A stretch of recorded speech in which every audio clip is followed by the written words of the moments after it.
Hi friends, welcome to my channel. இன்னைக்கு நம்ம சேனல்ல என்ன வீடியோ பார்க்க போறோம்னா யாரடா இவங்க சூட்கேட்ஸ்லாம் எடுத்துட்டு போறாங்க, யாரா இருக்கும்? என்னோட அப்பா தான். எங்க போறாங்கன்னு பார்த்தீங்கன்னா தாய்லாந்து ட்ரிப்புக்கு தான் போறாங்க. ஃப்ளைட்டில் ஃபஸ்ட்டு தடவை எங்கள் அப்பா போகிறாரு. செம்ம ஹாப்பியாக போயிட்டு வந்திருக்காரு.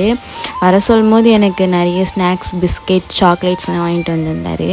நெக்ஸ்ட்டு எங்கள் மாமா பையனுக்கு அந்த ஃபைடர்மேன் ஸ்டிக்கு மாதிரி இருக்குல்ல, அது வாங்கிட்டு வந்தார்.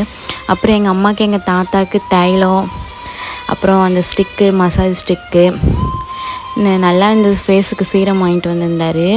எனக்கு வந்து பார்த்திங்கன்னா pedicure set, nail polish, scent, அதுக்கப்புறம் லோட்டஸ் பிராண்ட்லேருந்து கொஞ்சம் ஃபேஸ் கேருக்குனா வாங்கிட்டு வந்தார். நல்லா இருக்குது எல்லாமே. சென்ட்டு செம்மையாக இருக்குங்க. அந்த 2 ஃப்ளேவருமே சூப்பராக இருக்குது. அந்த ஃப்ளேவர் அது கொஞ்சம் கொஞ்சமாக தான் யூஸ் பண்ணிகிட்ருக்கோம், காலி ஆகிடுச்சேன்னா. நெக்ஸ்ட்டு பார்த்திங்கன்னா எனக்கும் கொஞ்சம் ட்ரெஸ் எடுத்துகிட்டு வந்திருந்தார். நம்ம வீடியோ பிடிச்சி பண்ணுங்கள், ஷேர் பண்ணுங்கள், மறக்காமல் சப்ஸ்கிரைப் பண்ணுங்கள். பாய். அப்புறம் நம்ம பிஸ்னஸ் பண்ணலான்னு இருக்கோம். என்ன பிஸ்னஸ் தெரிஞ்சுக்கணும் கமெண்ட் பண்ணுங்கள்.